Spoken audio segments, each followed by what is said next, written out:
নমস্কার দর্শকবৃন্দ, তো ডিএনএ এর গুরুত্বপূর্ণ আপডেট। রাজ্য সরকারি কর্মচারীদের বকেয়া দিয়ে কিন্তু শনিবারে এক গুরুত্বপূর্ণ বৈঠক রয়েছে।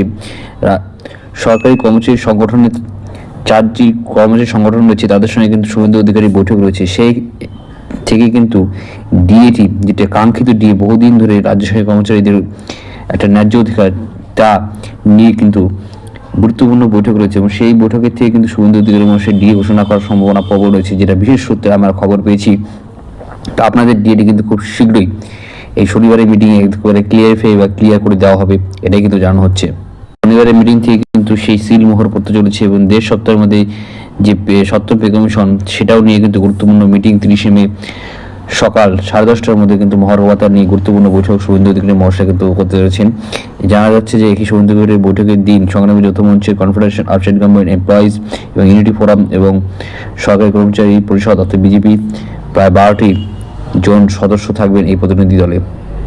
দেখার বিষয়, সপ্তম পে কমিশন গঠনের স্বাগত জানিয়েছেন সংগ্রামী যৌথ মঞ্চের প্রতিনিধিরা। এবং এছাড়া এর বকেয়া ডিএটি কত তাড়াতাড়ি রাজ্য সরকারি কর্মচারীদের এই নবনির্বাচিত সরকার, বিজেপি সরকার দেয় এবং মুখ্যমন্ত্রী শুভেন্দু অধিকারী মহাশয় কি জানায়, সেটা কিন্তু গুরুত্বপূর্ণ এখন তথ্য বেরিয়ে আসবে। তো সবার আগে তথ্যগুলি পাওয়ার জন্য আমার চ্যানেলটিকে সাবস্ক্রাইব করে রাখো, ভিডিও লাইক করো, শেয়ার করো, আপনাদের মূল্যবান মতামতটা কমেন্ট বক্সে কিন্তু অবশ্যই লিখে চালাবেন।